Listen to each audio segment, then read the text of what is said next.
Freedom of Religion or Belief, an Introduction.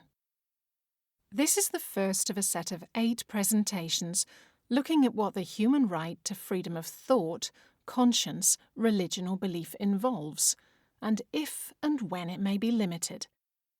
In this brief introduction, we're going to start by thinking about who or what is protected by human rights, and what rights the freedom of religion or belief gives us. I'd like to begin by asking you a question. Which religions are protected by the human right to freedom of religion or belief? Do you think it's the major world religions? Or is it all religions, including small or unusual religions?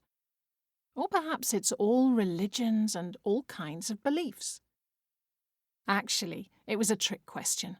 I asked you which religions are protected. People often assume that freedom of religion or belief protects religions and beliefs. But actually it doesn't. Just like all other human rights, freedom of religion or belief protects people, not religions or beliefs in themselves. Freedom of religion or belief protects people who identify with, believe in, or practice old religions, new religions, religions that are traditional in a country, and religions that are not traditional in that country. It also protects people with serious non-religious beliefs about fundamental questions, like atheists, humanists, and pacifists, no matter what country they live in. Freedom of religion or belief even protects people who don't care about religion or belief at all. In other words, freedom of religion or belief protects everyone. So what protections or rights do we have? To find that out, we need to look at international human rights declarations and conventions. The 2 most important are Article 18 of the United Nations Universal Declaration of Human Rights and Article 18 of the United Nations International Covenant on Civil and Political Rights.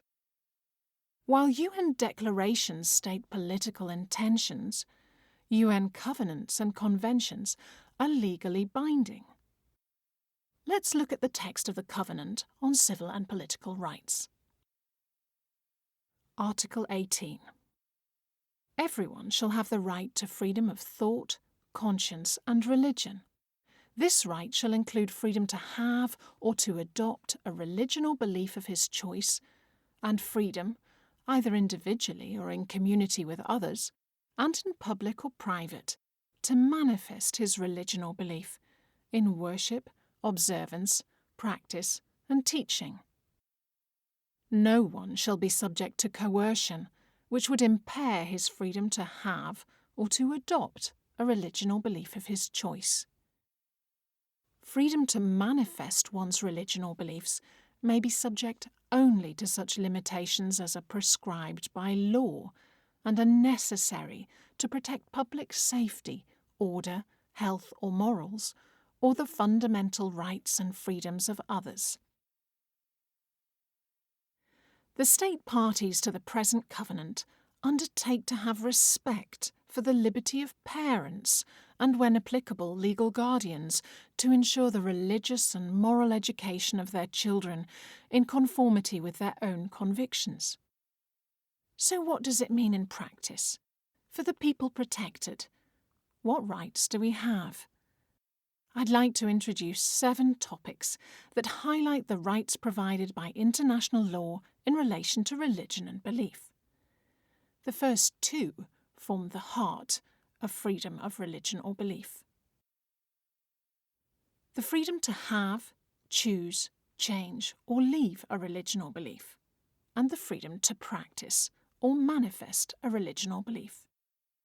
On top of these, we have the right to protection from coercion and from discrimination in matters of religion or belief. Rights for parents and children concerning religion and belief, and the right to conscientious objection.